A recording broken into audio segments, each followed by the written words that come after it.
হাই দোস্ত, welcome to YouTube channel টিপটপ গাঁৱলী। আজি মই অন্য এটা ভিডিঅ'লৈ আপোনালোকক স্বাগতম জনাইছোঁ। অমৃত বৃক্ষ আন্দোলনৰ গছপুলি ৰোপণ আপোনালোকে নিশ্চয় কৰিলে, কিন্তু হয়তো এতিয়ালৈকে আপোনালোকে ফটো আপলোড দিব পৰা নাই। 2024 বৰ্ষৰ দ্বিতীয়বাৰৰ বাবে চৰকাৰে এই পদক্ষেপ হাতত লৈছে। বিশেষকৈ আত্মসহায়ক গোটৰ মহিলাসকলে এই ফটো আপলোড দিলেহে তেখেতসকলৰ একাউণ্টত 10,000কৈ টকা সোমাব। আৰু যিসকল আত্মসহায়ক গোটৰ মহিলাই গছপুলি ৰোপণ কৰি এতিয়ালৈকে ফটো আপলোড দিব পৰা নাই, আৰু সেইসকল মহিলাৰ বাবে এই ভিডিঅ'টো হ'ব এটা গুৰুত্বপূৰ্ণ ভিডিঅ'।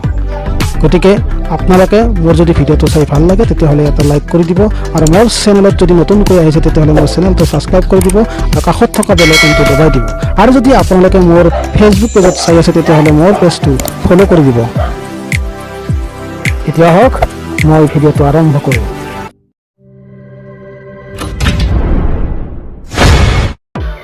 এয়া মই স্ক্ৰীন অপেন কৰি লৈছোঁ। ইয়াৰ পিছত আপোনালোকে কি কৰিব লাগিব, এটা এপ্লিকেশ্যন ডাউনলোড দিব লাগিব। প্লে ষ্ট'ৰত যাব, প্লে ষ্ট'ৰত যাই আপুনি ক্লিক কৰি দিব প্লে ষ্ট'ৰত। তাৰপিছত আপোনালোকে ওপৰত চাৰ্চ কৰি দিব অমৃত বৃক্ষ আন্দোলন বুলি চাৰ্চ কৰি দিব। মানে AMRIT এনেকৈ লেখাৰ পাছত আপুনি তলত লিখা আহিছে অমৃত বৃক্ষ আন্দোলন বুলি লিখা আহিছে, তাতে আপুনি ক্লিক কৰি দিব। ইতিমধ্যে মোৰ এপ্লিকেশ্যনটো ডাউনলোড দিয়া আছে, আপোনালোকৰ হয়তো নাই, আপোনালোকে ডাউনলোড দি ল'ব। ডাউনলোড দিয়াৰ পাছত আপোনালোকে এনেকৈ অ'পেন কৰি ল'ব। অ'পেন কৰি লৈ ইয়াতে ওপৰত লিখা আছে ইণ্টাৰ ৰেজিষ্ট্ৰেশ্যন মোবাইল নম্বৰ। আপোনাৰ ৰেজিষ্ট্ৰেশ্যন মোবাইল নম্বৰ যিটো নাম্বাৰ আছে সেই মোবাইল নাম্বাৰটো আপোনালোকে ইয়াতে ইণ্টাৰ কৰিব লাগিব। ইণ্টাৰ কৰাৰ পাছত আপোনালোকে ইয়াতে OTP আহিব, গেট OTP বুলি আছে, তাত আপুনি ক্লিক কৰি OTP এটা আহিব, OTP এটা ফিল আপ কৰি দিব। আৰু যি তলত যে লিখা হৈছে কেপচাৰ যি নাম্বাৰটো আছে সন্মুখত থকা বস্তুত বহাব আৰু লগ ইন কৰি দিব।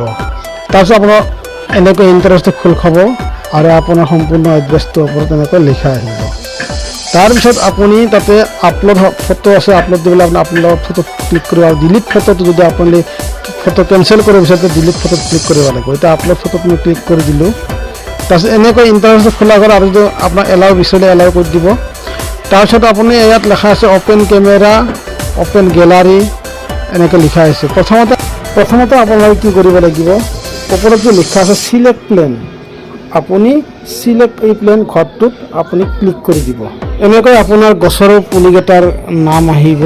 আপুনি যি গছৰ পুলি আপুনি ৰোপণ কৰিছে সেই গছৰ পুলি আপুনি তাত ক্লিক কৰি এণ্টাৰ কৰি দিব লাগিব। মই তিতা চপত ক্লিক কৰি দিছোঁ। আৰু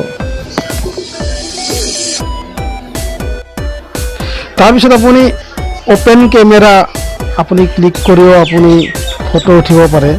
ডাইৰেক্ট আপুনি অ'পেন কেমেৰাত ক্লিক কৰি ফটো উঠিব পাৰে।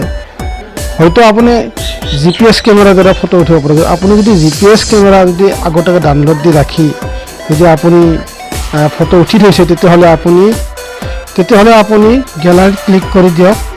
তাৰপিছত আপুনি মই এটা যিকোনো ফটো এটা তাৰ পৰা মই আপোনাক বুজাই লৈছোঁ। ফটোটো আপুনি ক্ৰপ কৰি ল'ব। এনেকৈ ক্ৰপ লৈ লোৱাৰ পাছত আপুনি ক্ৰপত ক্লিক কৰি দিব। তাৰপিছত এনেকৈ তলত আপলোড বুলি আহিব, আপুনি আপলোড ক্লিক কৰি দিব। তাৰপিছত আপুনি এনেকৈ এটা ID নাম্বাৰ আহিব। ID নাম্বাৰটো আপুনি এনেকৈ ছেভ কৰি ৰাখিব, কাৰণ ID নাম্বাৰটো আপোনাৰ দৰকাৰ হ'ব পাৰে।